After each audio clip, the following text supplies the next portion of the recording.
Iran और America के बीच चल रही मिसाइलों की जंग का असर अब सिर्फ जमीन तक सीमित नहीं रहा, ट्विटर पर भी बम फूट रहे हैं। दरअसल हुआ कुछ यूं कि 21 जून को अरफा ने एक ट्वीट कर लिखा कि कई राष्ट्रों के जन्म से पहले ही ईरान ने दुनिया को शहर, विज्ञान और कविता दे दी थी।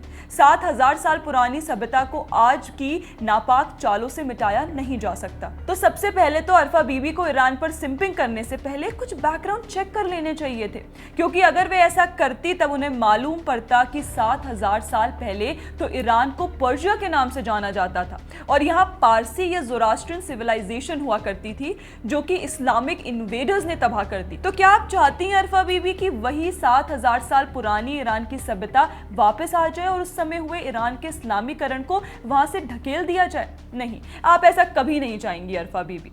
और आपके इसी आधे अधूरे ज्ञान और भ्रमक नैरेटिव को शिव अरुण ने कोट कर लिखा कि मैं ऐसा बिल्कुल नहीं चाहता, लेकिन सचमुच पूरी पृथ्वी को B2 के एक स्क्वाड्रन द्वारा मिटाया जा सकता है। 7000 साल पुरानी सभ्यताओं की तो बात ही छोड़िए। दरअसल यहाँ B2 स्क्वाड्रन का रेफरेंस इसलिए आया क्योंकि अभी हाल ही में हुए ऑपरेशन मिडनाइट हैमर के तहत अमेरिका ने जब ईरान के न्यूक्लियर बेसिस पर अटैक किया तो इन्हीं बॉम्बर्स का इस्तेमाल हुआ था।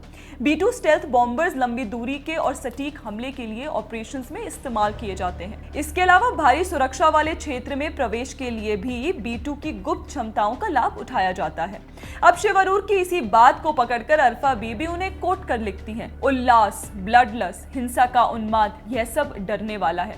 पूरी पृथ्वी को मिटा देने के बारे में आकस्मिक कल्पना करना सैन्य या जर्नलिस्टिक क्रेडिबिलिटी की किसी भी समझ से कहीं अधिक आपके नैतिक पतन को प्रकट करता है। मतलब मुझे बड़ी हंसी आई ये जर्नलिस्टिक क्रेडिबिलिटी जैसे शब्द अरफा बीबी के ट्वीट में देख के, क्योंकि उनकी पत्रकारिता में क्रेडिबिलिटी जैसा शब्द ना तो कभी था और ना कभी आगे होने की संभावना है। पर क्या ये उनका ही कुछ दिनों पुराना ट्वीट नहीं था जहां वे युद्ध और रिवेंज की भावना को दर्शाते हुए लिखती हैं कि मिट्टी में मिल गए हैं इरादे यजीद के, लहरा रहा है आज भी परचम हुसैन का।